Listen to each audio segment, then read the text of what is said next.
Morning, and thank you to everyone who is here today to show support for fathers' rights and to support Paul Allen and Eliza. Thank you to the representatives and senators who may be in attendance today. Thank you for your time and your interest in Paul Allen's case. We hope to have the opportunity to visit with each of you about this issue while you're here. This rally is to bring to light not only the change desperately needed to reform outdated and often unknown fathers' rights statutes, but also the travesty of the adoption of baby girl G, also known as Eliza Leah Michelle Fiscus, case number 2018 AD 00307. My name is Sharon Brandon. I'm the Media and Event Coordinator for Free Eliza, a fathers' rights organization. I am a lifelong Kansas resident and have been friends with Paul Allen for nearly 25 years. I have always thought of Paul Allen as a kind, funny, and easygoing man, but also a very private person. However, in 2018, his life took a drastic and heartbreaking turn, and now his life and his story is one to be shared with the world. At this time, I would like to bring Paul Allen to the podium so that he may share the events in his life that led us up to why we are here today. Just read it. Good morning. We're here today for numerous reasons, and while I have my own fight I am about to discuss in detail, I'm not here only for my own cause. I'm here to support fathers' rights. I'm here to support natural parents' rights. As is the case with most stereotypes that attempt to encompass an entire group of people as the same, it is short-sighted and foolish to assume that all unwed fathers are not good parents. I have the love for my daughter that any mother would have. I have the attentiveness, the awareness, the desire, and the common sense to be a very successful parent, whether I'm co-parenting or doing it all on my own. My daughter has the best father a child could have, and she's being deprived of him. She is my world before and after her birth. You ask any of my friends or family, and they will tell you that I have wanted to be a father for as long as any of them can remember. I have to say I'm not here to tear down adoption. I'm not here to express anger towards the industry. I am here to plead that the industry is in desperate need of a reboot and it needs integrity instilled back into its veins. That comes from my own experience in a fight that I'm still very much fighting, and I will explain. It should never be an assumption that because I am a man, I don't know how to or want to parent my child. Kansas adoption laws are written with a presumption that an unwed father failed in his duties if the mother consents to an adoption. My parental rights were ruled to be terminated for not providing support for the mother for the last 6 months of the pregnancy, and the court is required to consider all relevant surrounding circumstances. That requirement and the consideration did not take place. Even though I presented ample proof of the support I provided and offered in terms of monetary and non-monetary support, including transportation, offers of shelter, food, emotional support, moral support, the majority of it was either ignored or dismissed due to inaccurate testimony, with what little was acknowledged being disregarded as incidental. I purchased a house specifically to accommodate my daughter, making sure there was enough room available so that even the mother would have a safe haven at any time. 2 people on my behalf, as well as myself, testified supporting that fact, but since the mother testified I had dreamed about buying a house in that specific neighborhood, it was dismissed as if I purchased my home for myself and only myself at the exact same time that someone was pregnant with my possible child, a child that I've wanted for many years. From the very beginning of the case, I was treated as if I was lying, as if I didn't have a single positive attribute in my character or demeanor. On July 29th of 18, she began ignoring me completely. I spoke with an attorney in late July and a second attorney in August, and I had contacted DCF twice. I even contacted the hospital to see if there was anything I can do to be involved, and they said no, there was nothing. Both attorneys had said that I couldn't do anything until the child was born to assert my rights, even though that was inaccurate. Contacted DCF. One of the reps at DCF actually suggested breaking HIPAA laws in order to get access to the mother, which I did not do, of course. During the trial ruling, the district court judge said I was mean, self-centered, and sarcastic towards the mother, even though I submitted over 3,500 text messages that show at least 200 different examples of positive statements I've made to her in many different mannerisms. That court did not give an example of this accusation, though they clearly ignored the numerous positive text. The Court of Appeals stated in their decision that we had a toxic relationship. There is nowhere in the statutes that says a parent's rights can be terminated because they argue with the other parent from time to time. Meanwhile, the mother was treated as if she couldn't tell a lie, even though the majority of her testimony was just that.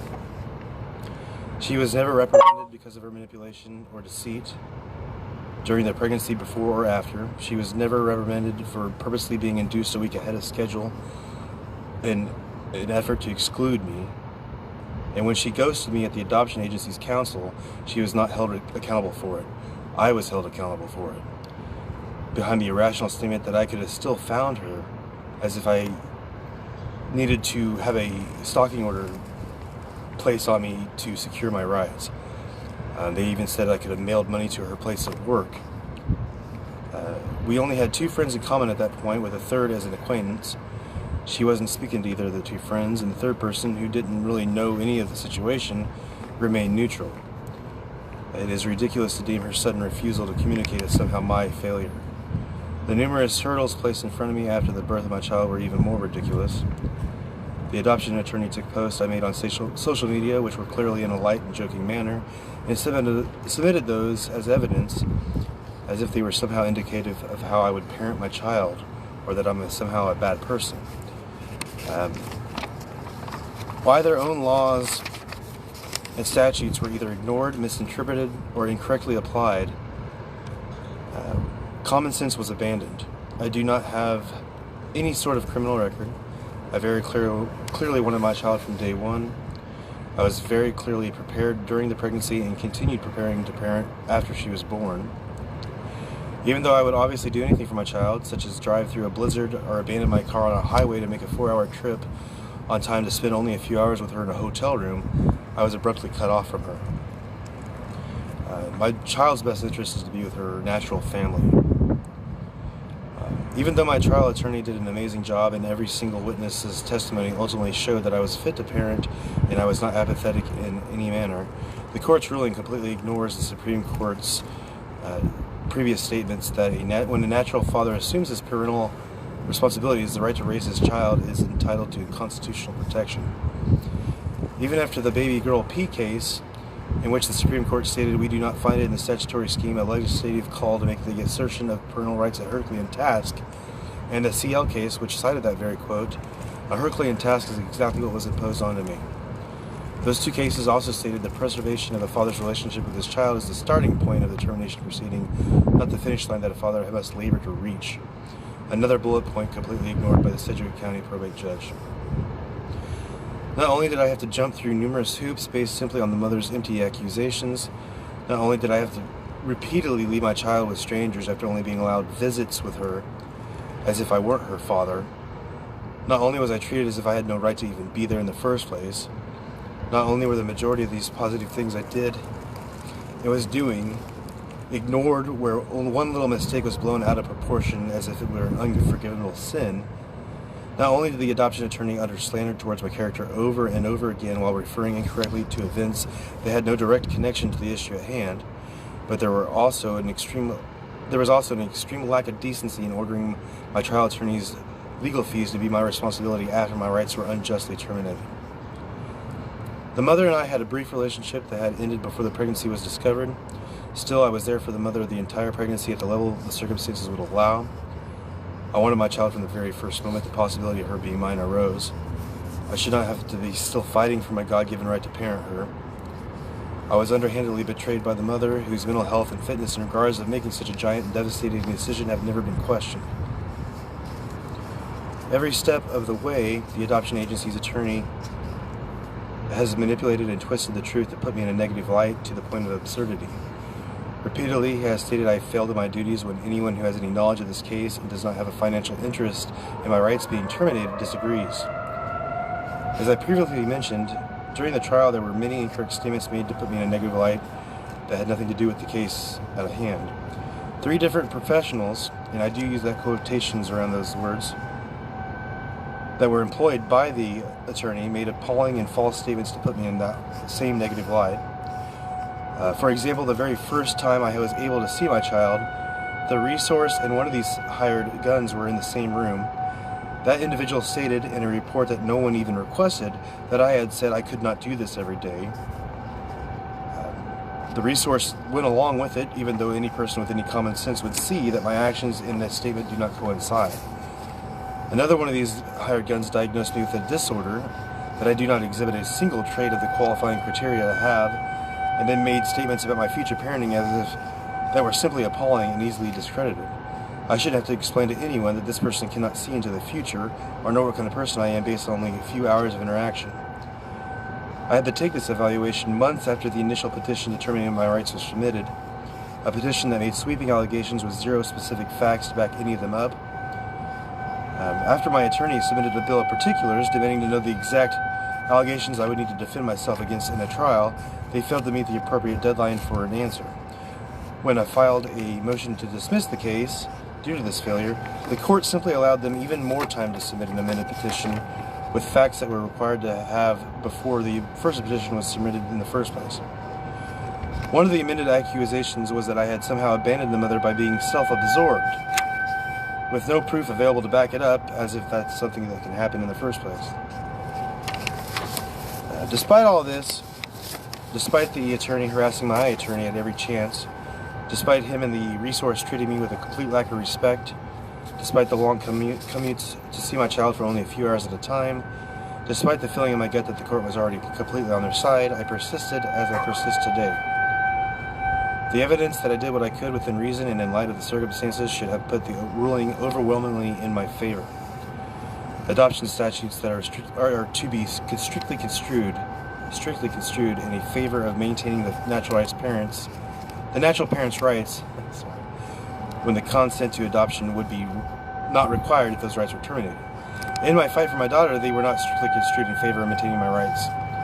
In fact, quite the opposite took place.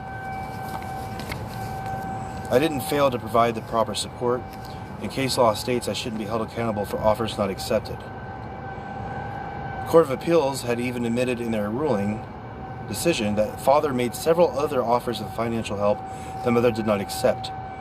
He offered to help her pay a $2,500 security deposit for a new apartment she was considering, and once when she needed a ride and I was not available, I offered to pay for an Uber because I could not leave work. Mother said she declined the offer because it would cost too much, and she knew that she would find another way to go where she needed to without that. The facts have been and still are grossly manipulated at every chance to make it look as if I chose not to participate in any manner. At this time, I had previously submitted a petition for review to the Kansas Supreme Court in December.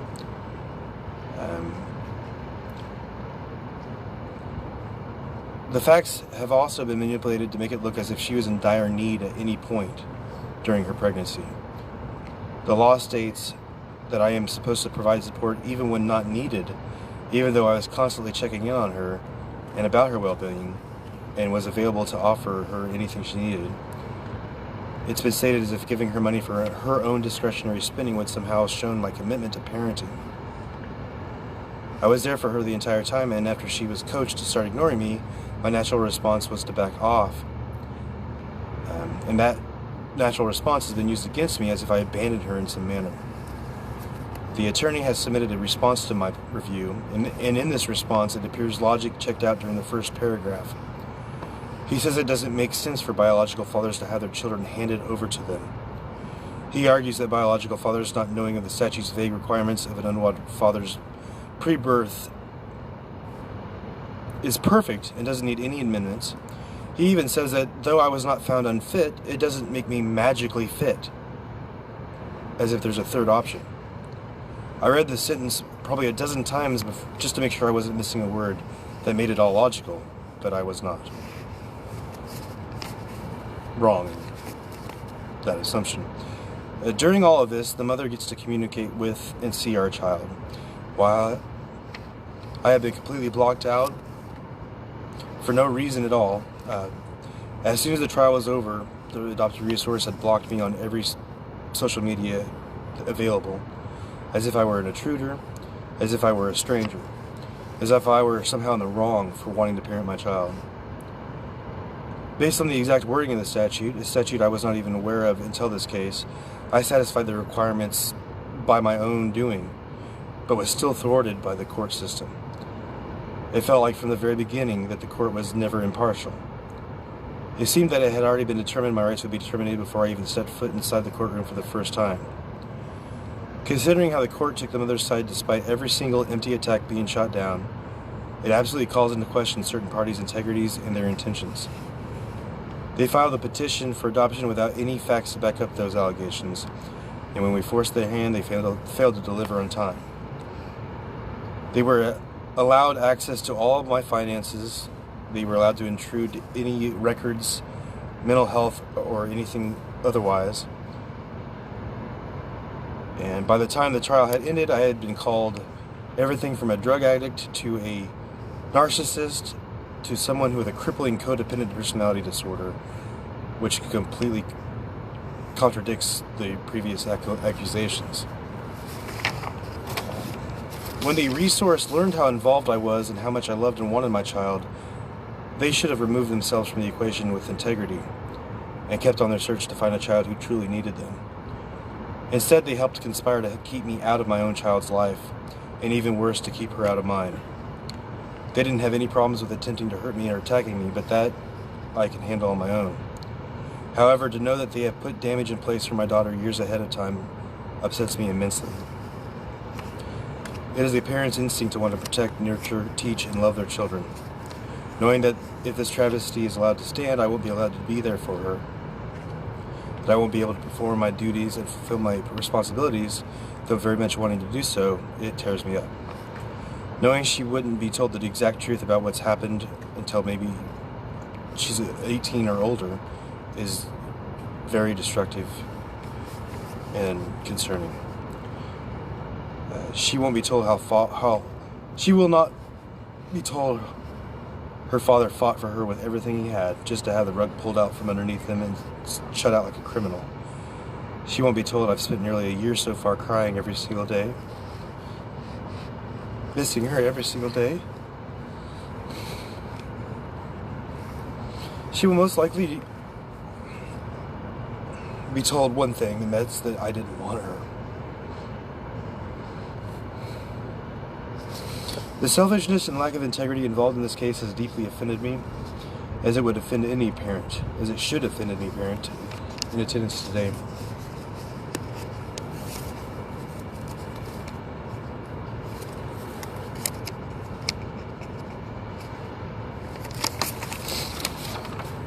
Fathers like the father I am shouldn't have to go through what I'm going through. It should be common sense that a fit natural parent who has the desire, the wherewithal, and the resources to raise their child should be able to. Unwed fathers, when contesting adoption, are put to a higher test than any parent involved in a sink case would be, and that is irrational. It is ridiculous to demand more from a parent who has not abused or neglected their child than from a parent who there is probable cause to believe has. The adoption attorney's answer to this is that the parent who has neglected or abused their child has already established a relationship with that child. Think about that. The adoptive couple are allowed temporary custody of the child in a contested adoption and throughout the proceedings.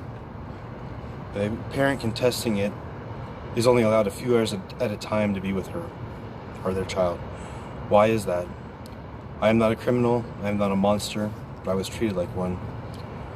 I was only, quote unquote, allowed to spend a total of 56 hours with my daughter, and my heart has ached for her ever since. With as many children as there are out there whose parents have abandoned them or have been removed from their parents' care, and their parents have failed to take the appropriate steps to regain custody, it makes absolutely no sense to purposely and to tactfully attempt to prevent a fit parent who wants to raise their child from doing so. My child should not be with these strangers, where she is placed before I was even aware of her birth.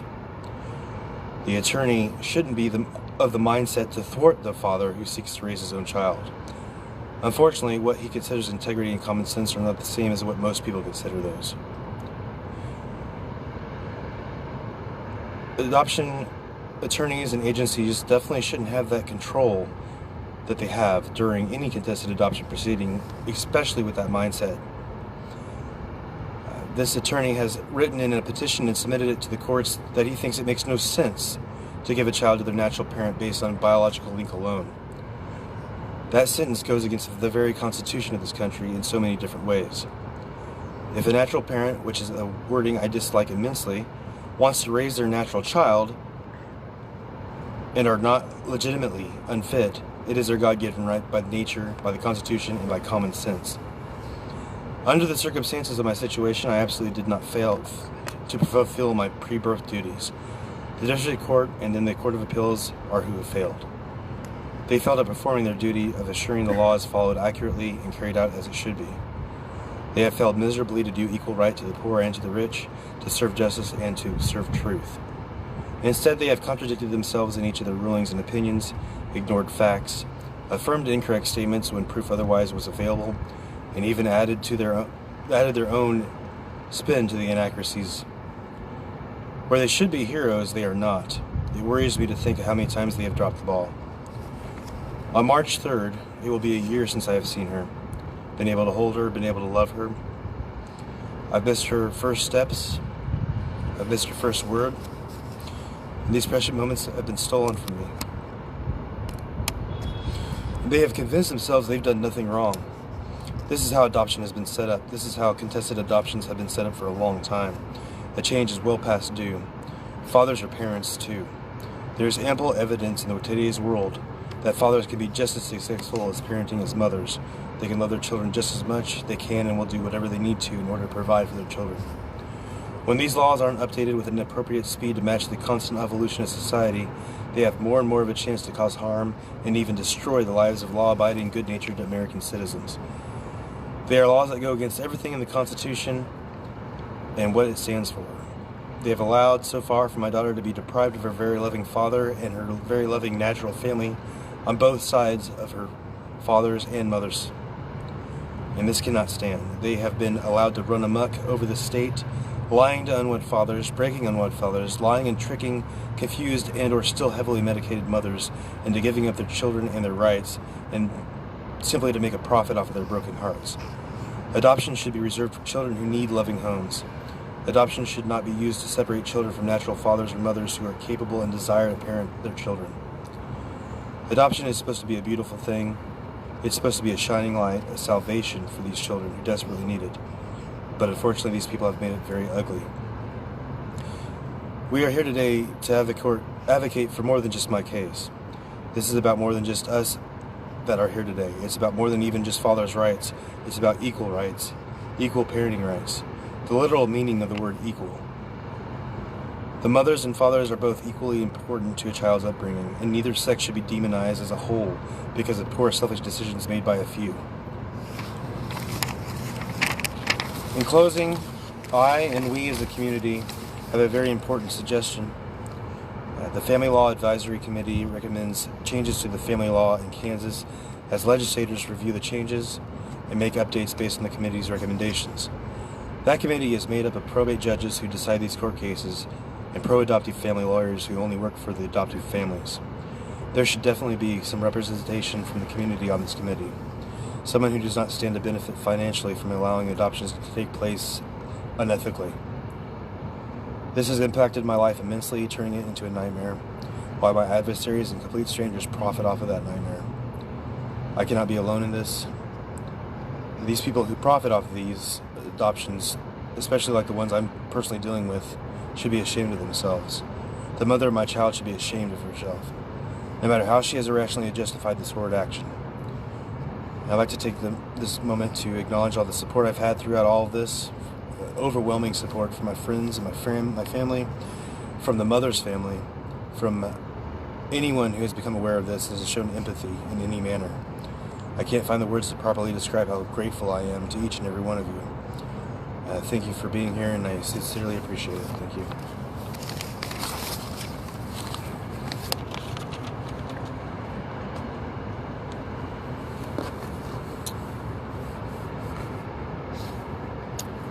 Thank you, Paul Allen, for sharing your story so bravely with us today.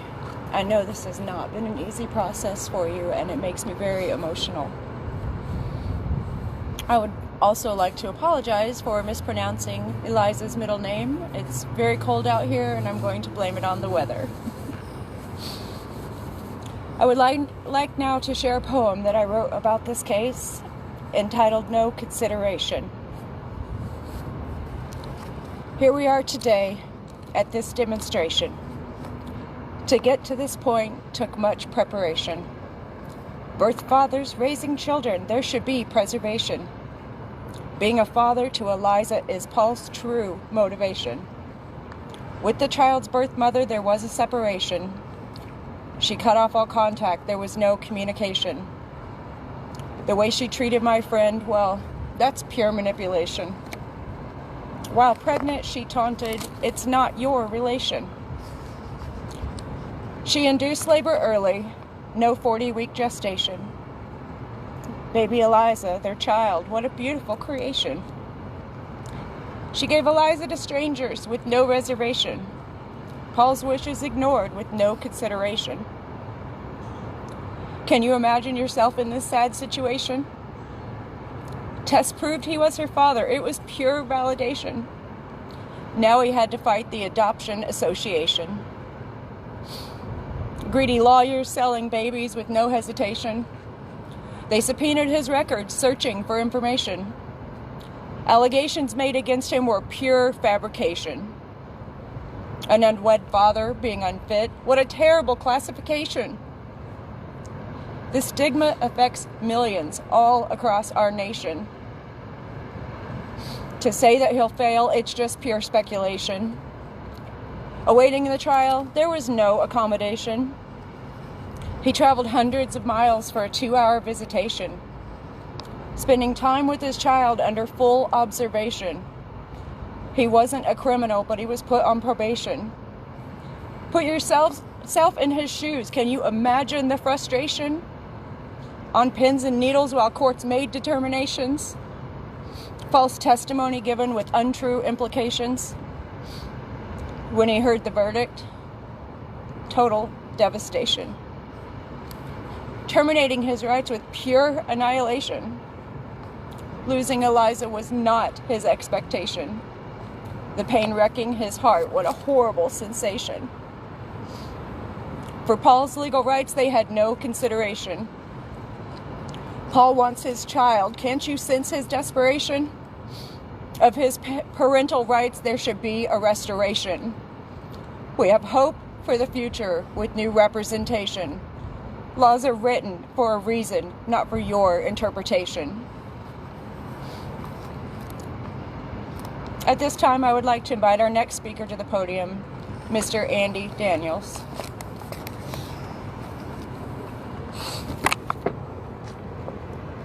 Thank you. Boy, it is chilly out today. Well, I'm glad to be a part of this. I have a special feeling for being here. My grandmother was a Kansas state senator for 12 years between 1984 and 1996. And I remember being 7 or 8 years old, going right into this building and sitting in a chair. I don't know what 7 or 8-year-old gets to sit in a senator's chair, but that was pretty darn cool. She fought for a lot of rights and a lot of causes that weren't necessarily popular at the time. Even though she was a Democrat, she was staunchly pro-life, and she held off abortion and the death penalty in this state for 12 years. She told me about the politics here, and she told me that sometimes it was difficult but very rewarding. So I'm glad to be able to stand here and speak about a cause that I feel is very important and underrepresented. A little bit about my story. I actually have some history with the family law courts here in Kansas. When I was young, my parents were unwed. They were in a similar legal situation. They did not marry. They had a baby, which was me. And my dad lived on the West Coast, and my mom lived here, and her family was here. So that's where I grew up, right here in Wichita. Well, not here, but I grew up in Wichita, Kansas. And it wasn't until I was in about 5th grade, when I was 11 years old, that I started to feel the pain of what it was like to not have a dad. And I had some trouble at school with some kids, and it was very hurtful And I remember breaking down one night, and I said, I just want to call my dad. So my mom, we looked up his number and we called him and had a conversation. And at that point, my dad realized that he should be a part of my life and I wanted to be a part of his. And what happened then was a whirlwind because the courts got involved and none of it made any sense to an 11-year-old. And I'm sure none of it made sense to my mom and none of it made sense to my dad. And after long conversations with them as an adult, I can understand that the family law courts did not make sense to them. And a lot of things have made some progressive changes towards equalizing the rights for both parents in the state of Kansas since, gosh, I don't even know when that was, 1999. So a couple years since then, right? But we need to do more. That process for me was quite, even though I was 11, I was aware of what was going on. And you know, it's interesting, ever since I was a kid, I've had family members tell me, you walk like your dad, you talk like your dad, you make arguments like your dad, you look like him, you have mannerisms like him. It's the weirdest thing because honestly, I haven't spent much time around him. As a child, I was able to visit for several weeks at a time, but not the kind of extensive time you would think that somebody would need to adopt mannerisms and patterns of thinking and whatnot. So for me personally, it is very clear that there is simply a genetic link between me and my dad. And you'll ask any of my family members that know him, and they can tell you that's true. Unfortunately, in our country, in our society, the courts have decided that fathers need to do more than just present a biological link. This so-called biology plus doctrine. And that's what we're running into right now, is the fact that the laws that are as they're written and the courts, the way that they determined, decided that the dads had to somehow pass some measure of test beyond providing the genetic material. You know, when my mom was pregnant with me, I've heard stories. There was immense pressure from my family members to adopt me out. She was an unwed mother. It was 1987. She was unwed. The prospects weren't great. She was young. She hadn't finished college quite yet. So the theory was you should give the baby up to someone else who's more capable, who's more willing, who has more finances. And the logic breaks down right about there. And I'm so glad my mother did not adopt me out because I'm exactly glad for the way I was raised.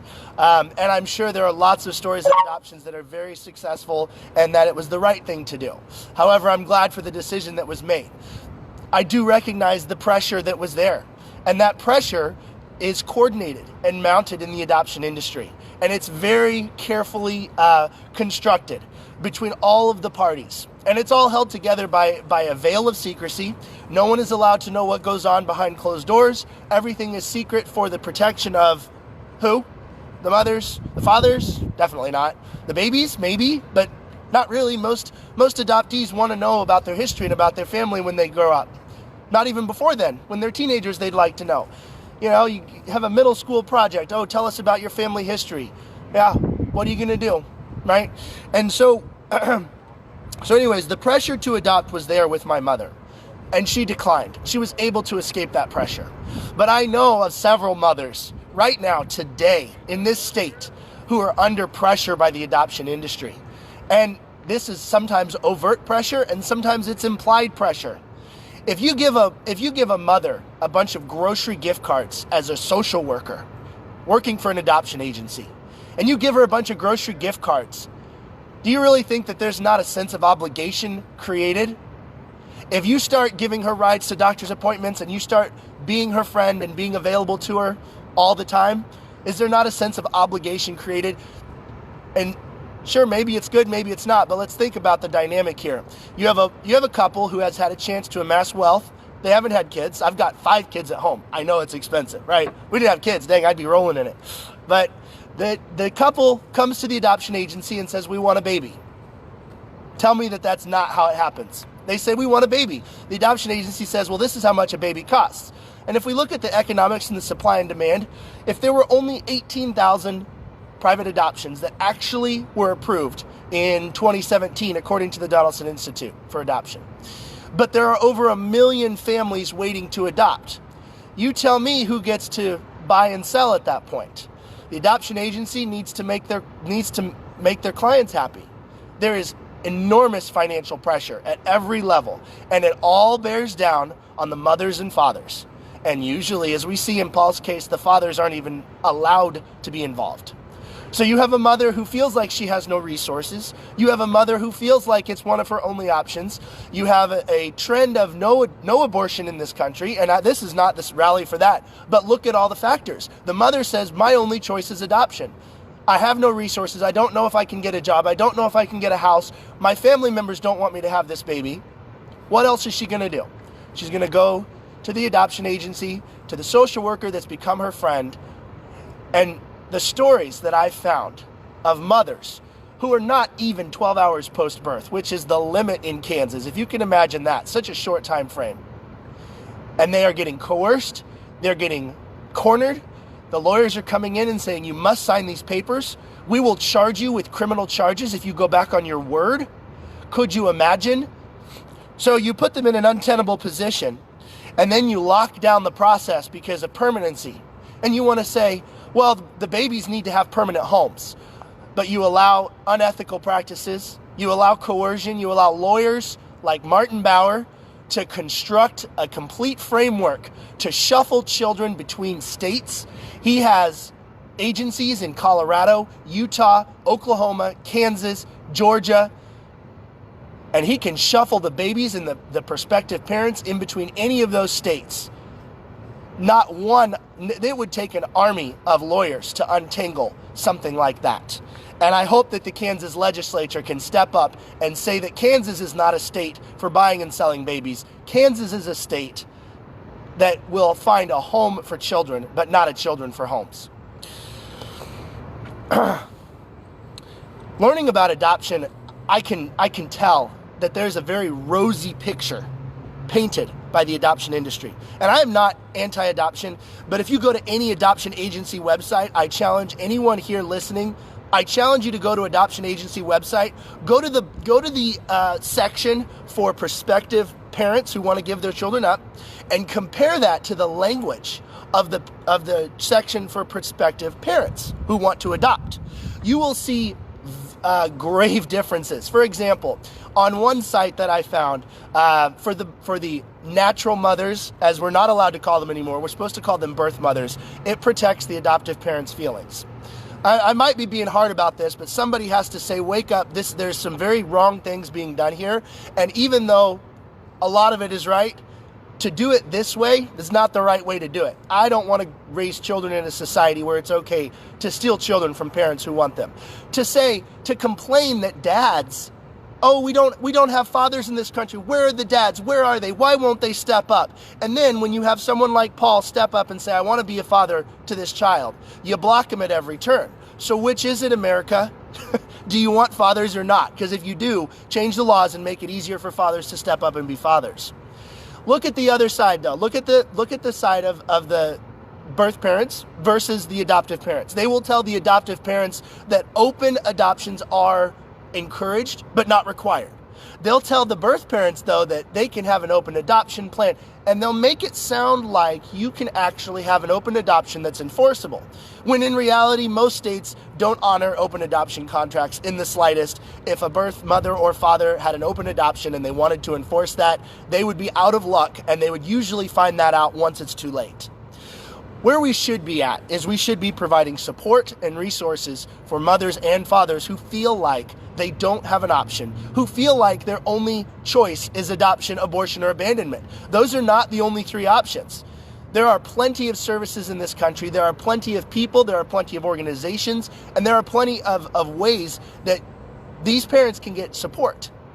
Now, if you're looking to adopt, and if you're going to be putting up $30,000, $40,000, $50,000 to buy a child, and that's what I'm going to call it, because the onus is on you, and I'm going to speak to you. Hopefully, one of you that's looking to adopt hears this. You must do your research, and you must insist in transparency in the process. And it is on you to insist to the best of your ability that there are two parents who made that child, and both of them need to be given adequate and ample opportunity to participate and to agree to the process.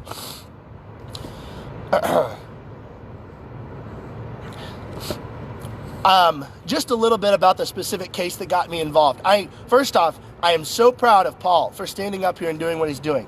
This has been a 2-year process for Paul. Maybe even longer, right? 2 years? Yeah, something like that. If you could imagine having a child and having to fight for them for 2 years, not being able to see them, being given very limited amounts of time, it would break most people. Most people would tap out. They would say, I want to forget about this. You know what's really rough?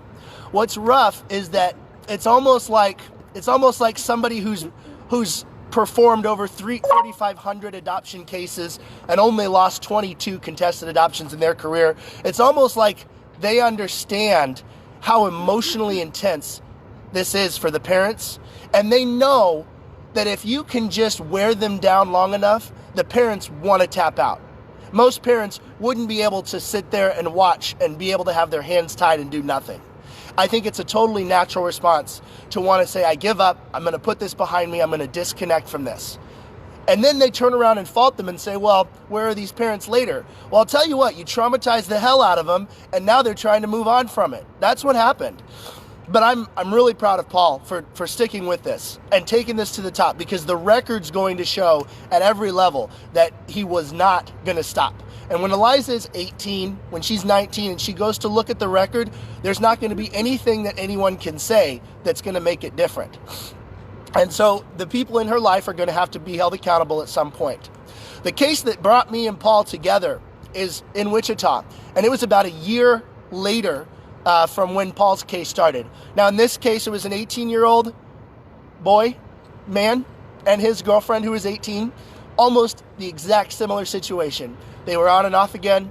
She got pregnant. He didn't really know until a couple months in, and then he did what he could to support. Took her to doctor's appointments, bought her groceries, got her some work clothes, did what he could. Who in their right mind would think that you need to set up a separate bank account for the mother? Have you ever tried to open a bank account like in someone else's name? The courts and the legislature says, well, you need to open a bank account in the mother's name even though she doesn't want it.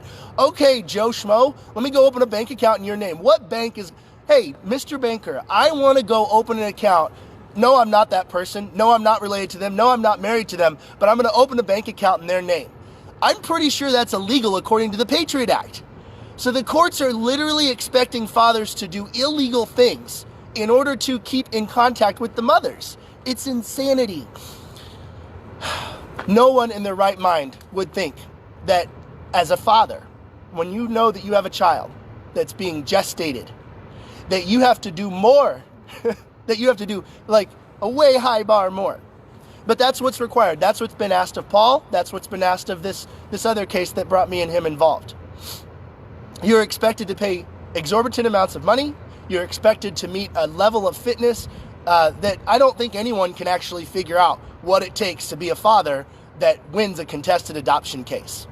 I don't know if anyone knows. So if the Kansas State Legislature could please clear that up for the courts, they're clearly confused and they need some guidance. This case, unfortunately, is ended now, that brought me and Paul together. However, the matter at hand, whether or not fathers should be allowed to be involved. Once the baby's born, it took two parents to get there. One of the things that we should have is more time. Parents need more time. I just had twin babies in the hospital 16 days ago. And I can tell you, the 3 or 4 days that they were in the NICU and the 5 days that we were in the hospital and the days that my wife was recovering, I could not have made legal decisions. There's no way. There's no way that any reasonable person should be asked or expected to make binding legal decisions when they're in the rush of the hospital, birthing a baby, taking care of a baby, waking up every 2.5 hours to feed a baby, change their diapers. That's unreasonable. So to say that a mother should only have 12 hours, I know, this is another kind of point that I just remembered.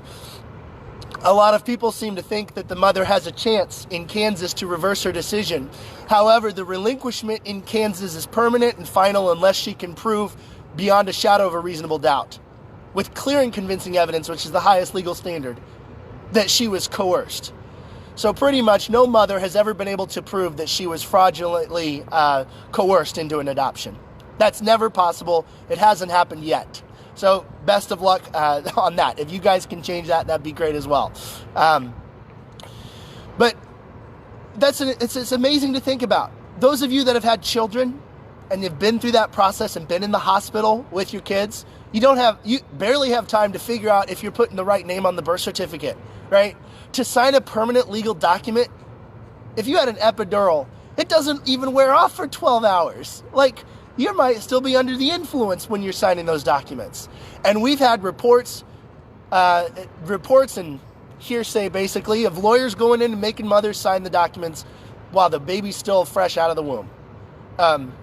The ethical implications of adoption are enormous. And I'd just like to point out, even though it's not the necessarily this case at hand, international adoptions have come under fire recently, and rightly so. In fact, I think there's been about 16 countries around the world that have outright outlawed adoptions, foreign adoptions. Places like Haiti, Uganda, Ethiopia. Because in their cultures, the idea that you would just take someone else's child instead of help the family is so ridiculous, and it's so foreign to them that they didn't think they needed to make a law outlawing taking someone else's child. And for some reason in America, not only have we decided it's okay, but we've decided it's okay to allow financial incentives behind it, and to proactively use legislation to block parents and family members, grandparents, aunts and uncles, from participating in that child's life.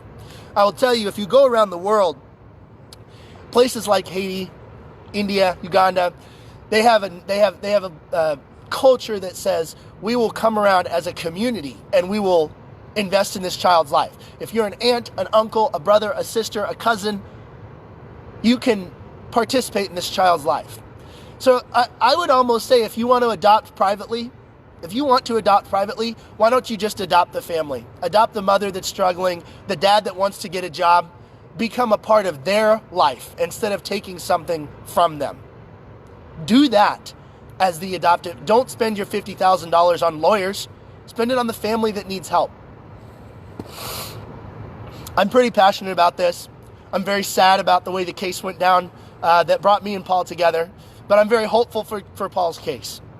I'm very hopeful because I can recognize the sentiments are changing. I can recognize that our country's realizing that we need to do more to preserve families, and that we have a different definition of family than we did 60 years ago. Just because you're unwed does not make you unfit. Just because you're two males does not mean you can't parent. Just because you're two females doesn't mean you can't parent. Just because you're a grandparent or a sister or a cousin, maybe you're a group of friends and you're taking in a kid whose parents died. I don't know what the situation is, but I think we can expand our cultural definition to a greater definition of family. And maybe we can wipe out some of the financial incentives. I found a report about the adoption industry. And if you think that all of this is just, la-di-da, that's all well and good. It doesn't pertain to me. That's fine. But you're raising kids right now. If you have children, you're raising children right now. And I want to encourage you to think about the world that they're going to grow up in. And the reason I get passionate about a topic like this is because I have 4 daughters now, and I have 1 son. And if I get into this situation, I will be encouraging my daughters. I will be helping them in whatever way that they need. And I can promise you this, Martin Bauer, if my son turns 18 and his girlfriend puts his kid up for adoption, you better watch out, because I'm going to have all my ducks in a row. So will he.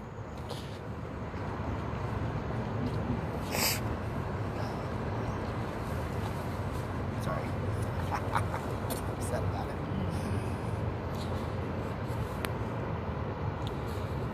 Whew. Thank you, Andy. Very passionate about this cause, and that comes across very clearly, and you gave me chills, quite frankly.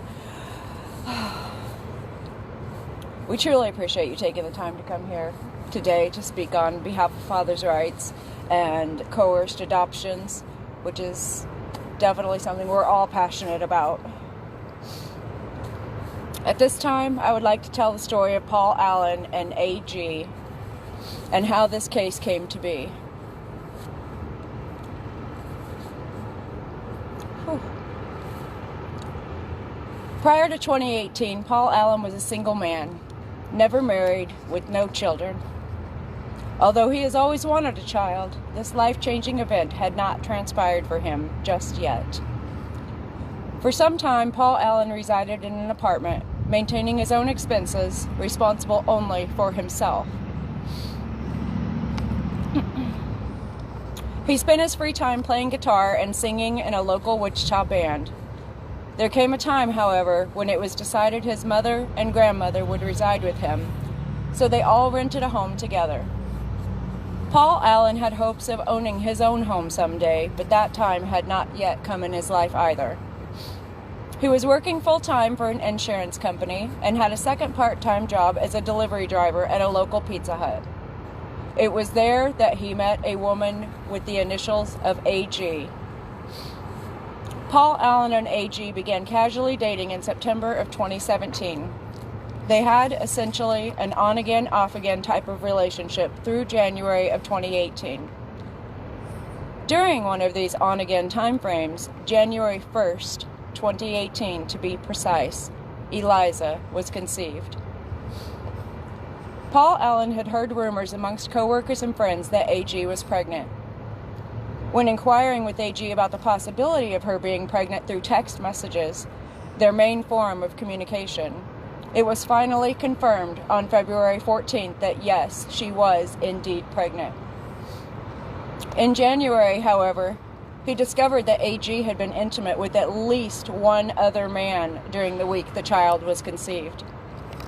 So he had no way to know for sure if he was the child's father.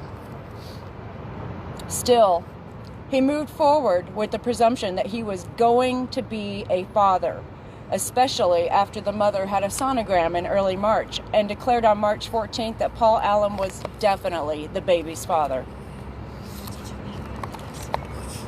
Several months later, in July to be precise, he learned that AG had also been intimate with a third man during the time the baby was conceived. Naturally, he questioned AG about whether or not this was actually his child. There were times he became very frustrated over this and made his feelings known through text to AG, which I feel was only human. Wanting a child, having that wish finally come true, yet having to deal with constant doubt and disappointment, it would make any man feel desperate for confirmation. Paul Allen panicked any time he learned this may not be his child. There were approximately 3,500 text messages sent and received between Paul Allen and AG over the course of roughly 7 months, speculating about the pregnancy, confirming the pregnancy, discussing the likelihood of him being the father and the chance that he may not be after all. Paul Allen truly wanted to be the father of this child. Some days the mother would say with no hesitation, "You are the father." In his excitement, he began posting to his social media platforms for all his friends and family to see, "I'm going to be a daddy." Then, out of nowhere, the mother would change her tune and essentially say, "It's most likely not yours." In fact, on July 1st, she messaged him and said, 33% chance she is, 66% chance she isn't. This was also during the period of time that AG suddenly decided that Eliza would not carry Paul Allen's last name after she was born, something that had already been decided in a text message on April 11th, to which the mother had declared, "I love it," in reference to giving the child the birth name of Eliza Lee Michelle Fiscus, with the middle names and homage to both Paul Allen and AG's mothers. The roller coaster of emotions Paul Allen felt over the course of the pregnancy was enough to break a lesser man. One moment, pure joy and pride. The next moment, total heartbreak, fear, and disappointment. Between January and July, he became completely immersed in preparing for the baby's birth. He made it clear that he was anticipating being a father and provided several different types of support to AG. He attended 6-week parenting classes, helping to earn the couple $400 worth of baby supplies. He cashed in his 401 retirement savings, taking an early withdrawal tax penalty so that he could purchase a suitable home for the child to be raised in. He was, as stated before, involved in naming the child. At first, it was Thomas for a boy, Eliza for a girl. He attended all doctor's appointments that AG would allow him to be included in. When AG was evicted from her apartment for not paying her rent, she moved into a boyfriend's home, who made it clear that he had no interest in raising this child with her or having a child reside in his home. When the relationship with the boyfriend faltered, Paul Allen offered to let her live in his home, even though they were no longer together. Paul Allen would ultimately open up his home to her 3 times over the course of the pregnancy. AG would decline every offer. It should be noted also that while AG lived with her boyfriend, he paid all of the rent and the utilities at the home, so AG had no cost of living while residing there. She was on state assistance, receiving cash and food stamps each month, as well as WIC, or Women, Infant, and Children, assistance for food and milk. She also had state-provided medical insurance, so there were no medical costs incurred during her pregnancy or the birth. When she declined Paul Allen's offer to move into his home, he offered to allow her to store her belongings there so that she would not have the cost of storage rental, which she also declined. He also offered to pay her deposit on a new apartment and provide a reference for her, which she declined. She chose instead to stay in temporary locations with any family members that would allow it, clearly providing an unstable situation for herself and their unborn child. He also allowed AG to use his address as a mailing address to save her the cost of a P.O. box, as she had no steady residence during her pregnancy. AG had use of 3 vehicles during her pregnancy. However, when they were not operational, Paul Allen offered transportation several times and even offered to pay Ubers for AG when he was unable to leave work and she needed a ride. Sometimes she took him up on these offers. Other times she declined. To help AG stop smoking during the pregnancy, he bought her a vape pen. When it broke, he helped to get it repaired. When her phone was about to be disconnected for non-payment, he paid the phone bill, as it was his only source of communication with AG at that point, and he knew she needed it to also be able to contact her doctors or family at any time. He provided several examples of emotional support during her pregnancy in those 3,500 text messages, including comforting AG when she was saddened by the thought that her own mother would not be there to see her new grandchild when she was born. He helped the mother to pick an insurance plan, reviewing with her the benefits of each plan available. He began to collect articles of clothing and toys to prepare for the baby's arrival.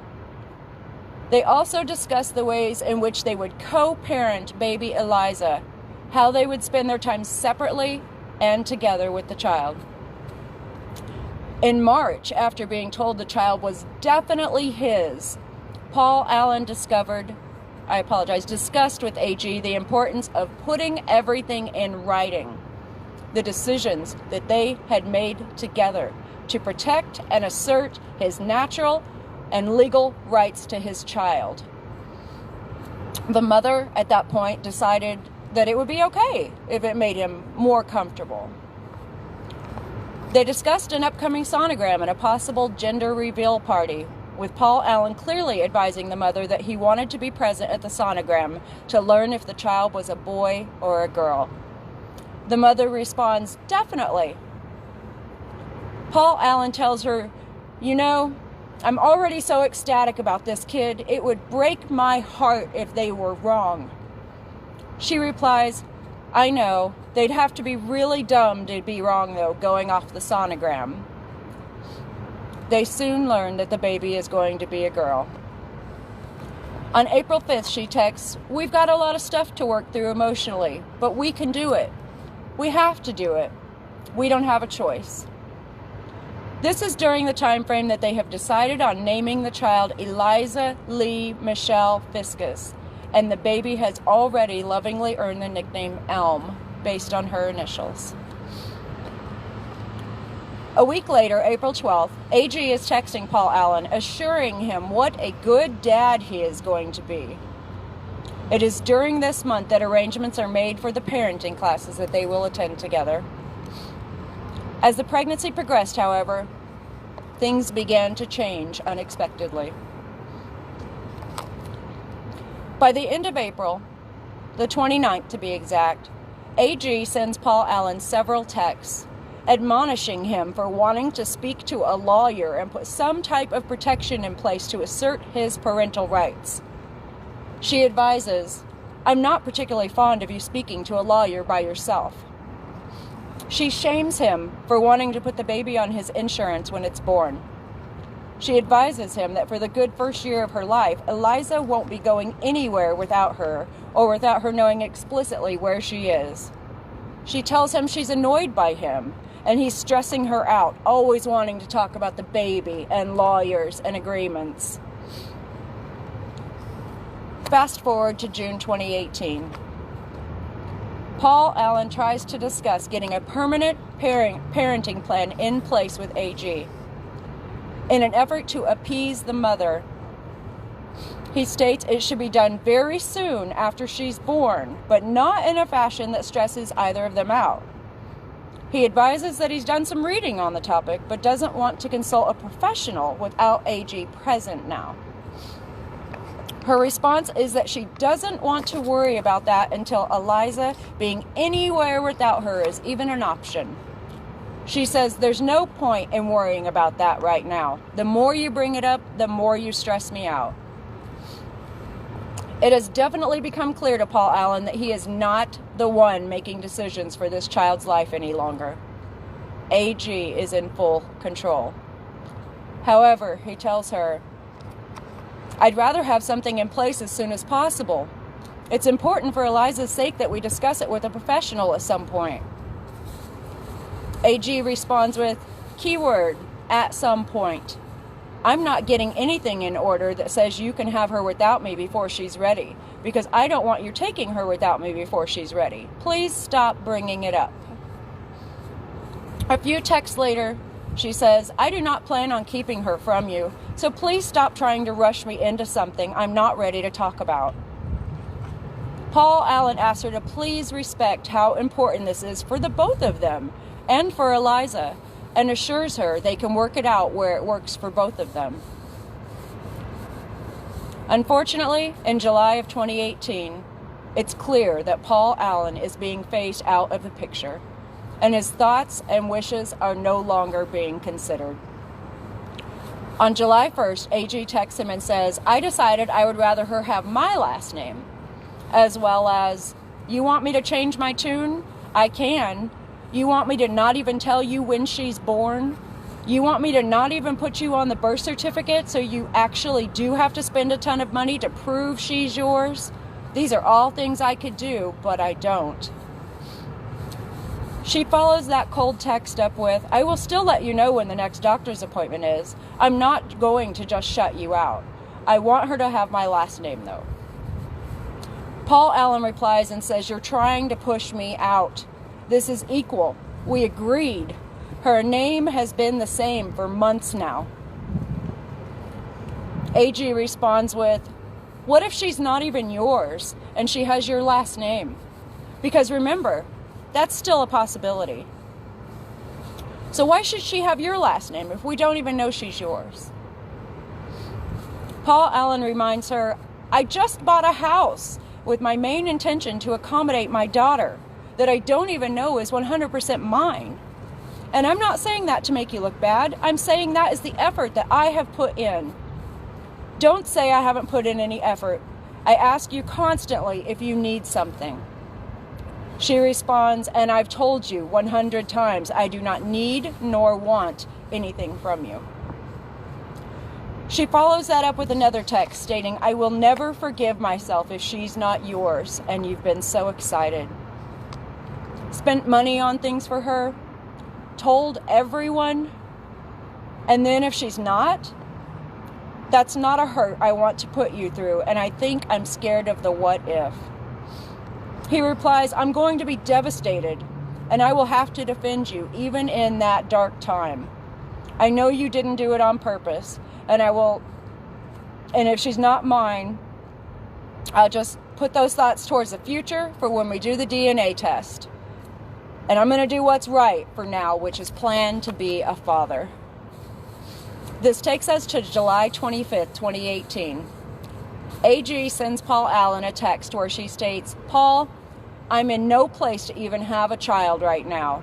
I seriously need you to get off my expletive while I figure out what the expletive I'm supposed to do. You want to help? Leave me alone. He replies, if she's mine, you give her to me. I'm more than capable. She responds by telling him adamantly that... I apologize. She responds by telling him again to leave her alone, and she will tell him when she knows what she wants to do. He adamantly tells her that he's going to back off, but no, he's not going to leave her alone, as this is his child too. July 26th, 12:14 p.m. Unbeknownst to him, this will be the very last time that Paul Allen will receive any text from the mother. He has no other way to communicate with AG, as he has no clue where she is living at this point. From this point on, Paul Allen is ghosted, completely cut off from the mother of his child. Keep in mind the baby's due date is not until September 26th, 2 months away. He continues to try and reach her via text through all of August, and then again in September. October 1st, 2018.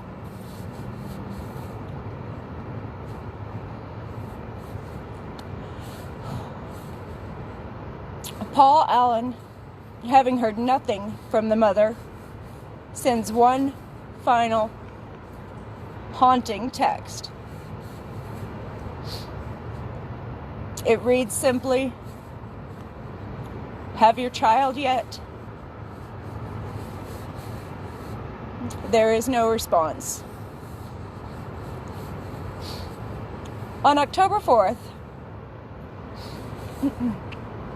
Paul Allen is invited to meet up with the aunt of AG so they can talk about the baby. Apparently, AG had ghosted her own family as well during the pregnancy. Her aunt tried calling AG at her last known place of employment and was advised by AG's co-worker that the baby had already been born. The news he receives from the aunt is like a slap in the face. The mother induced her labor early, and the baby was actually born on September 19th. He is stunned. Another blow is soon to follow as he receives a phone call while he is meeting with her. The call is from Martin Bauer's office. As we all know now, Mr. Bauer is an adoption attorney with multiple locations. Paul Allen is advised that baby Eliza has been placed for adoption, and the mother has already signed away her parental rights. The motion for adoption and termination of his parental rights had been filed 2 weeks earlier. They essentially asked Paul Allen when he can come by the office to sign the consent of adoption paperwork. It is literally like a punch in the gut. He makes it very clear that he is not signing the paperwork, nor is he consenting to the adoption. It is at this moment that all adoption proceedings should have come to a screeching halt when it was determined that a potential father was asserting his natural and legal right to parent his child. There should have been nothing further to discuss. Shockingly, this does not turn out to be the case, though. Over the course of the next week, Paul Allen frantically searches for and retains his first attorney. On October 11, 2018, he files a voluntary claim of paternity, even though he still doesn't know just yet if this is his child. On October 15th, he attends his first court date, where DNA testing is ordered. The results of the DNA test come back on October 24th and are conclusive with a 99.99% probability. He is Eliza's father. After 10 long months of waiting and wanting to know, Paul Allen finally has a definitive answer.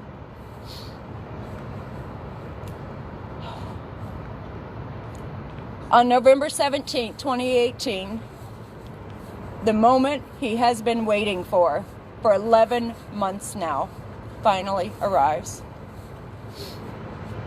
Paul Allen officially gets to meet his baby girl, Eliza Lee Michelle Fiscus, for the very first time. The visitation occurs at a local Wichita library. Although the meeting place is not one to be desired, he will gladly jump through any hoops required to have his daughter in his life. This includes being subjected to voluntary and court-ordered hair and urine analysis drug testing multiple times, voluntary drug evaluations at a local treatment center where it was determined he did not need treatment, mental health evaluations, depositions, and multiple court hearings. Paul Allen is now literally in the fight of his life to prove that he should have the right to parent his own biological child and not have his rights terminated completely. Between his first visitation with Eliza on November 17, 2018 and March 3, 2019, Paul Allen was granted a total of 17 visitations with his daughter. 3 other visits were canceled during that time due to bad weather. The first visits occurred in Great Bend, Kansas, 4 hours or roughly 228 miles round trip. Between December 1st, 2018 and January 26, 2019, Paul Allen made this trip 6 times to see his daughter for 2 hours, and they were supervised visits every time. The people who supervised the visits were chosen by the adoption agency, so they were clearly not there on behalf of Paul Allen, nor did they have his best interest in mind. It was prejudicial and biased, as they were essentially working on behalf of the prospective adoptive parents. Over this period of time, he was allowed a mere 12 hours of time with his infant daughter, all while under the watchful eyes of total strangers who are critiquing his every move. Later, they will testify that Paul Allen, quote, fell asleep, end quote, on multiple occasions during his visits. In reality, he was closing his eyes, smelling the sweet smell of his new baby girl, relishing in the joy of having his daughter sleep peacefully on his chest finally. He was truly savoring these precious few moments. Eventually, the visitations were moved to Garden City, Kansas, nearly 8 hours or approximately 436 miles round trip.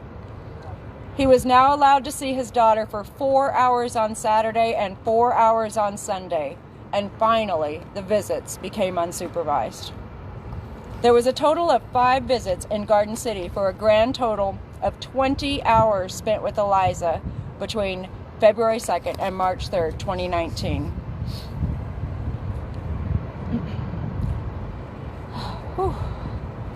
Over this time, Paul Allen took several photos of his beautiful baby girl, Eliza. Being a musician, he would often bring along his guitar and play music for Eliza and sing to her. He took multiple videos of them together while he sang. When you watch them, it sounds as if Eliza is singing along with her daddy in them. Happy as can be.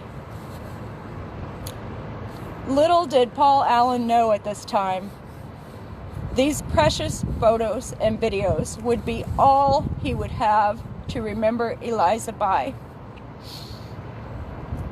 As a few short days later, the court would rule against him and terminate his parental rights unexpectedly. This is why we are here today, to right the wrongs that have occurred in this case and happen far too often in many others throughout our nation. Paul Allen's rights were terminated based on the ruling that he had failed to support the mother consistently during the last 7 months of her pregnancy, even though she had cut off all contact with him during the last 2, and regardless of the support he had provided in the first 7. With the help of his new attorney, Margie Phelps, Paul Allen has now filed a paternity for review with the Kansas Supreme Court. His life, for lack of a better term, has essentially been put on hold while he awaits the court's decision on reviewing his case. A father shouldn't have to fight strangers in court for the right to parent his own child. The potential adoptive parent's days are spent with his child, baby Eliza, who has somehow legally been stolen from him. He has missed important milestones, as he told you already. Her first tooth, her first step, her first words. This is valuable bonding time that he can never get back, yet strangers somehow are allowed to relish in it. I would now like to invite our next speaker to the podium, Miss Tana Guile.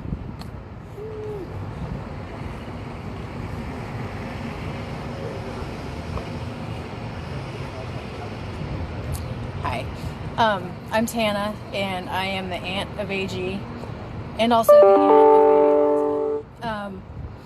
Until October the 4th of 2018, I did not know Paul.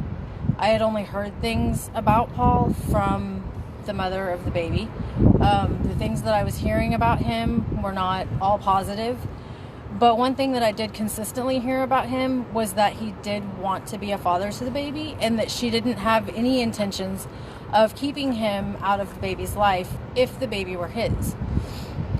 She started out by telling him in the beginning that she was 110% sure that he was not the father. Then she told him a couple months later that he was the father. Then she told him that there was a 33% chance that he was the father. His rights were terminated based off of the fact that he didn't support her, but the law also discusses what's reasonable in that situation. And I don't know of a reasonable single male who had just casual relations with a female and is told that there's a 33% chance that he's the father, that would do the things that Paul did for the mother and be as involved as he was. The majority of single men in that position would have taken off, and she would have never heard from them again. They would have then been forced to be a father by the courts. Instead of Paul having to wait for the courts to force him to be a father, he went to the court wanting to be a father, and they won't let him. This baby wasn't a baby that was in need of a home. She has a home.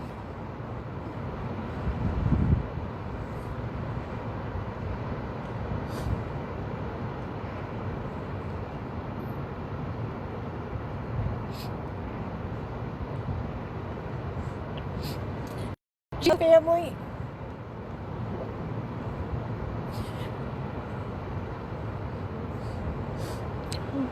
But she's being held by people for their own selfish needs. For no reason other than They want a baby and they feel like they're entitled to a baby.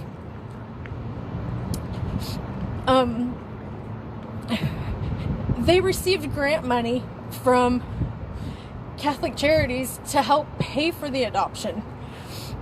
That's the same organization who also approved their home study, who said that they're fit to adopt. So the whole thing, it's money. The whole deal behind all this is money. If Paul were to go today and offer them twice what they have paid for the baby, he would probably get the baby. But she's his. He shouldn't have to buy her.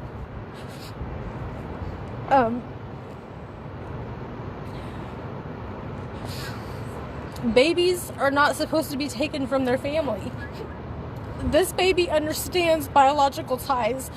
She was put into a strange room with 4 people she had never met before.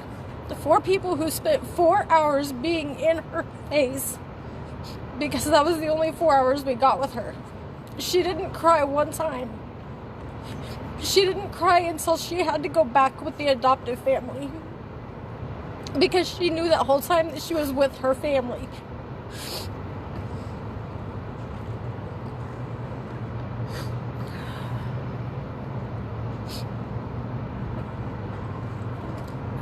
I wouldn't be supporting Paul in this fight if I didn't know for a fact that he is more than capable of taking care of this baby.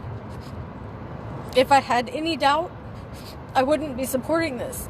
If I felt like where she was at was the best option for her, I wouldn't be supporting Paul's cause. But it's not the best option for her.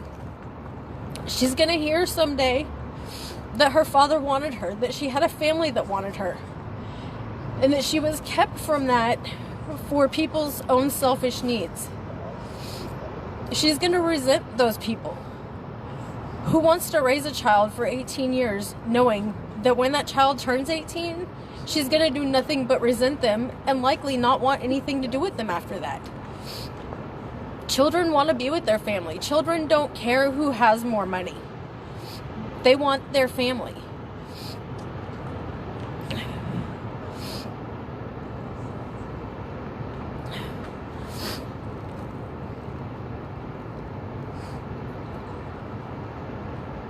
There was so many things done wrong through the court system as well. I mean, basically Paul was just at an unfair advantage from the get-go, because he didn't have the money.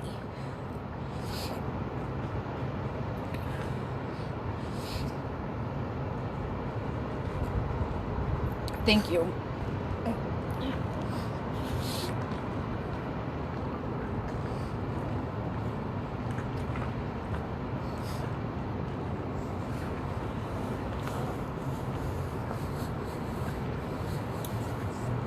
Thank you, Tana. I know this has been a very difficult time for your family, and we are very grateful you have chosen to share how this has impacted you. Our next speaker is Izzy Gutierrez. Welcome, Izzy.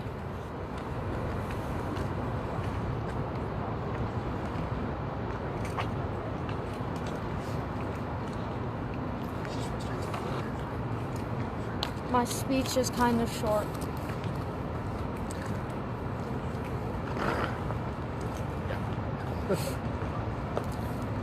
Eliza Lee Michelle Fiscus. That name brings me to tears. It reminds me of someone I love and miss every day. She is my everything. I hate waking up every day knowing she's not with me or my family. She's with people we don't know at all. People she's going to hate when she turns 18. These people are keeping her from my family and me. We all want her. They're keeping her for her own selfish needs. And that's messed up. This baby has a loving, caring family. She doesn't need some complete strangers. There are babies that need a loving family. She has a loving family. It's stupid that Paul has to fight for his child. Right off the bat, he should have got her. There are dads out there that aren't a part of their kid's life. Paul is willing to give everything to Liza. Her mother is messed up in the head. She will pay for a tattoo before she pays for her rent. And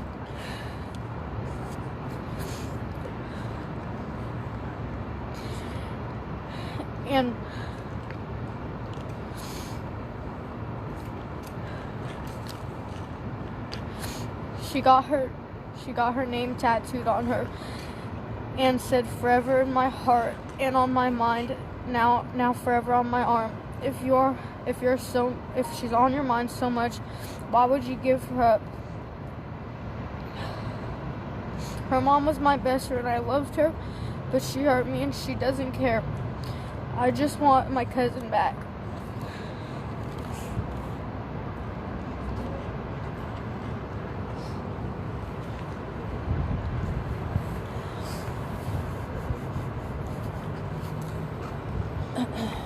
Thank you, Izzy. Whew.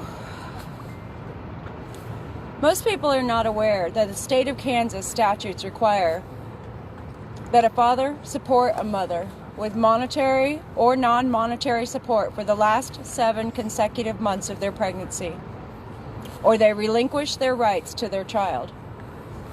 Paul Allen didn't know this, but he still tried to offer support until it became virtually impossible for him to do so any further due to the mother's actions. In this case, there were 3 potential fathers involved. Does this mean that 3 men should have been giving AG monetary and non-monetary support for the last 7 months of her pregnancy? What happens in this instance to the money provided by the 2 men who are determined not to be the father? Are they just supposed to hope that the mother will return it in good faith? Or do they have to spend their time, energy, and money to file a civil suit against her to recoup the funds? Paul Allen is the only one out of these 3 potential fathers who stepped up, had any interest in this child, and provided the support to the mother, even though he didn't know if it was his child yet. In court, the mother stated she didn't feel supported by him. The court should have based their ruling on facts, not feelings. Most people are also not aware that in at least 24 states, a father must register on a putative father's registry website that focuses on the period immediately before or after the birth of the child to assert their parental rights to the child, according to the Academy of Adoption and Assisted Reproduction Attorneys website. Wikipedia describes a putative father to generally mean a man whose legal relationship to a child has not been established, but who is alleged to be or claims that he may be the biological father of a child who is born to a woman to whom he is not married at the time of the child's birth. When you register on these sites, you are required to know the current name, address, social security number, and dates of birth for both parents. If the mother and father had a tumultuous relationship and she refused to provide her information, or in the case of a one-night stand where a pregnancy occurs, how is the father supposed to obtain this information to complete the registry, especially in regard to the mother's social security number? These states and these statutes set a father up for failure from the start. Perhaps that is what the adoption industry is counting on. Unethical adoption agencies utilize many different tactics to secure a placement with adoptive parents. The adoption industry has become experts at circumventing a father's right to parent his child. Common methods include failing to secure a relinquishment or legal termination of parental rights, taking the expectant mother out of state to conceal the child and or putative father's registries, publishing due diligence notices in obscure publications, taking advantage of military deployment or assignment, listing the father as unknown, and in this case, inducing labor early or advising their client to cut off all communication with the father. Based on the fact that I am here today at this rally, you may assume that I am anti-adoption. This could not be further from the truth. Adoption is beautiful when both parents consent to it and one is not kept in the dark. There have been 2 successful adoptions in my family, and the children were placed with loving adoptive parents who have given them a great life. I personally introduced my family member to one of the prospective adoptive parents, whom I adored from the moment I met them. I knew they would love the baby as their own and would not shut out the mother from the baby's life, as it was an open adoption. They turned out to be fantastic adoptive parents, and in this case, both of these cases, everything worked out well. That is because both biological parents knew about the adoption and consented to it. Kansas statutes on adoptions and fathers' rights must be reformed. They are outdated, not clearly defined, and do not work in favor of protecting fathers' rights. Today, we propose to you the following statutes that we believe are fair and just for all parties involved. I would like to welcome Andy Daniels back to the podium to share our proposal with you.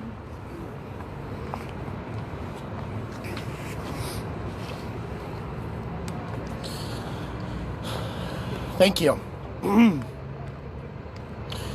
Thanks everybody for sticking with us. This is obviously a very passionate subject for all of us. Took a lot to get this together, to get speakers out here, to get everybody involved, and we just hope that as 2020 goes forward, that you guys will start having conversations. Have conversations about adoptions. If you know someone who's adopted, ask questions. Have conversations. Just make sure, let's hold each other accountable, and let's make sure that we do this right, and we encourage people to do it right from here on out. The goal should be family preservation in whatever sense we can make that happen. I'm going to read some of the proposed statutes. Hopefully some of the Kansas legislators will get a hold of this and seriously take into consideration our proposals. One thing that I do want to reiterate that Paul Allen mentioned is the Family Law Advisory Committee here in Kansas is made up of adoption attorneys who will only work for adoptive families and the probate judges who decide these cases. The legislature takes the recommendations of that committee and turns those recommendations into the law. If you guys back here in this building behind me can maybe find some community advocates, heck, put Paul Allen on that committee. He'll have some good suggestions for you. He might go toe-to-toe with some of the other people, but at least it'll be fair. We'll have some representation. Here are some of the statutes that we would ask that you assert in the Kansas adoption statute to ensure protection for both birth fathers and birth mothers, what I like to call first fathers and first mothers, equally in regard to adoption. First, a pregnant mother who has decided to relinquish her parental rights ought to be required to notify all prospective fathers of the pregnancy and notify all prospective fathers of the decision to relinquish her parental rights. Putative father notification, as Sharon just explained, should take place at least 3 months prior to the expected date of birth of the child. This gives ample time for the fathers to respond, not after the adoptive parents walk away with the baby. Immediately upon making the decision to relinquish parental rights to the unborn child, if less than 3 months prior to the birth, but should not be more than 24 hours following the birth of the child and should occur before any potential adoption filing may proceed. And I would add that the notification should happen before the potential adoptive parents take physical custody of the child. In cases where the mother claims that she does not know who the child's father is, the statute currently assumes that the father should be aware of a possible pregnancy because he had sex. It is therefore assumed, or it should be assumed, that the mother ought to be aware of the name of any and all individuals who have potentially fathered the child because she had sex.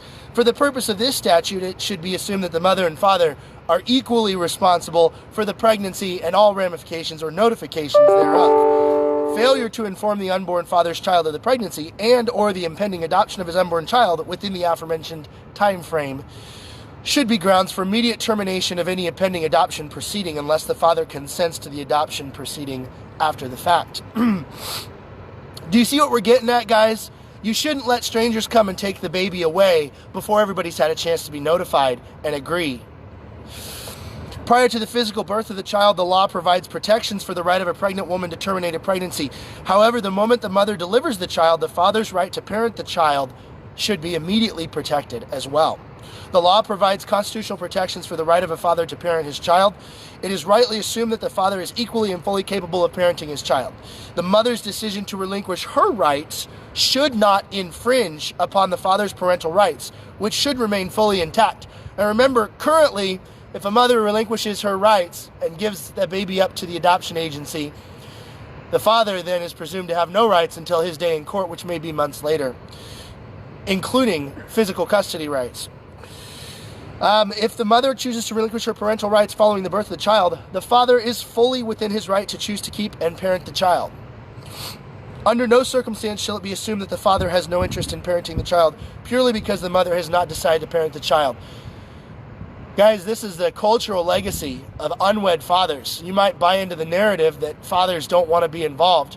And I would encourage you, if any of you are sociologists or if you guys know anybody who's a sociologist, I want to see more research about the impact of fathers not getting to father their children. There's not enough talk about it. There's not enough studies about it. But I can guarantee you a lot of these guys probably have something to say in a very emotional way about it if somebody would just ask. Under no circumstance shall the father be required to prove fitness to parent his child over and above the proof which is required of the mother and or prospective adoptive parents. If all they have to do is invite someone to their house and say, yeah, you have a crib, yeah, you put plugs in the walls, why is that? Why is more required of the father? If either parent asserts his or her right to parent the child less than 30 days following the consent to adopt the child, all the adoption proceedings must be immediately terminated. The physical custody of the child must be returned to the parents and a reasonable parenting plan put into place without undue delay. See, it's a vicious cycle because the adoptive parents get to take physical custody and then it's an uphill battle from there. And as we've seen from Paul Allen's case, that uphill battle is anything but guaranteed. The prospective adoptive parents must relinquish physical custody of the child immediately if consent to adopt the child was obtained less than 30 days prior. They have no legal standing. At no time shall the attorney for the prospective adoptive parents be allowed to file a petition in court to demand either natural parent prove they are fit to parent their child. The prospective adoptive parents have no legal standing to make demands of either parent. If consent to adopt the child was obtained over 30 days prior, the adoption should be finalized. The statute currently reads that if a father desires to preserve his parental rights following the birth of a child he has fathered, who the mother has determined to adopt, then the father has a responsibility to maintain contact with the mother in order to support the mother financially throughout the final 7 months of pregnancy. The failure to support statute has been utilized numerous times to terminate the rights of an interested parent, despite attempts being made to provide support. This is a catch-22, and it's a catch-22 of the most obvious means. Don't tell the dad that the mother's pregnant. Don't give him the opportunity to support. And then once that window has passed, then blame him for not doing so. Especially don't educate any potential dads. What, is there a high school class about what to do if you're an unwed dad? Well, maybe if there were, we wouldn't be in this issue. The statute must state that the mother has a duty to allow the father access to information regarding the best way to provide her the support she requires. The birth mother must be willing to receive support from the father of the unborn child. In cases where the mother has decided to disengage from communication with the interested father, the potential father financial account of some kind could be created. However, we would need this to be statutorily allowable because right now, in the United States, you cannot go open a bank account for another person. The best you can do is a transfer on death. Courts have previously ruled that the mother's refusal to accept support from the father of an unborn child does not nullify the parental rights of the child. The fact that this is even being brought up in court now just bespeaks the patchwork nature of this process. Refusal of the unborn child's mother to maintain contact with the unborn child's father, or refusal of the unborn child's mother to communicate with the unborn child's father, should not nullify a father's parental rights as it pertains to support of the mother during the pregnancy. Documented demands from the unborn child's mother to the child's father, either that she does not need or does not want his financial support, should not nullify a father's parental rights. The father should not be required to make undue overtures in order to convince the mother to accept the support, and refusal of the unborn child's mother to accept support should not be grounds to terminate the father's rights. Attorneys who specialize in arranging adoptions are assumed to be working in the best interest of the child. Therefore, it is incumbent upon these attorneys to consider the wishes and desires of all interested parties, including the unborn child's father, before moving forward with an adoption. You know, a neat trick that I've noticed that the adoption attorneys will do is that they'll start out with the best interest of the parents, and they'll try to argue fitness of the parent. And that usually takes long enough, 2 years in Paul's case, that then they can argue that it's in the best interest of the child to be able to stay with that adoptive family. Once again, we have a catch-22, circuitous logic, and it's all wrapped up neatly with a bow with the holes in the legislative scheme. Attorneys representing parties in adoption proceedings must make any prospective adoptive parents aware of an interested father who is likely to contest an adoption at least 3 months prior to the birth of the child or within 24 hours of being made aware of the father's interest. The law currently holds that a birth mother may not be asked to sign final adoption paperwork until 12 hours have passed following the birth of the child, with some exceptions. This same 12-hour rule should hold true for the father. Attorneys should obtain pre-adoption consent from the birth father. The statement should be included with the original petition, and like the mother, the father ought to retain his right to withdraw consent for 30 days. I would add that the legislature seriously consider extending the time frame that a mother can consent to relinquishment. At least 24 to 48 hours. 12 hours is not long enough. If the mother or father chooses to withdraw his or her consent for any reason, it is grounds for termination of the impending adoption proceeding. It should be assumed that the best interest of the child when mother, father, and prospective adoptive parents are in agreement about the adoption, but each individual interested party has rights that should be protected separate from one another. No attorney who specializes in adoption should represent more than one party in the adoption proceeding. The mother should have her own attorney of her own choosing, not chosen by the adoption agency that's run by the law firm that does it. I'm just saying, that lawyer that you guys hire for the mom, who also is an Amazon author and travels to France all the time, probably not a real lawyer for the mom. Probably not going to do that great of a job. You just have somebody to sign paperwork for her, that's not good enough. The father should have his own attorney, and the prospective adoptive parents should have their own attorney. And the prospective adoptive parents ought to be responsible for payment of the attorneys of all parties. If you want to go in with your $50,000 that you made, then you need to pay for the process. Excluding decisions related to the direct care and well-being of the child in their physical custody, at no time may the prospective adoptive parents make further legal decisions related to the child until such time as the adoption is finalized. And the mother and father of the unborn child are assumed to have equal legal authority to make decisions in parenting their child. These are the explicit statements that should be lined out. And I'm sure there's many more. I'm sure there are very smart legal minds who are not financially involved and financially incentivized to have adoptions just go through, who can weigh in. But this is from Paul Allen's experience. This is what would be necessary. These are things that the Kansas State Legislature should seriously consider looking at and discussing with both pro-adoption and pro-father attorneys. Sharon, you ready?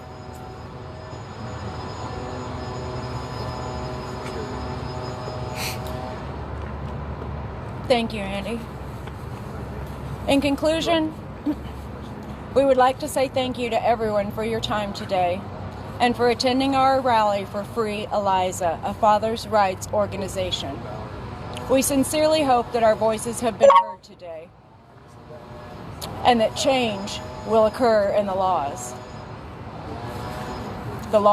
regarding adoption and parental rights in Kansas and throughout the nation. We will continue to fight for Paul Allen's natural and legal right to parent his child, Eliza Lee Michelle Viscus. We are also available for personal interviews immediately following the rally. Thank you.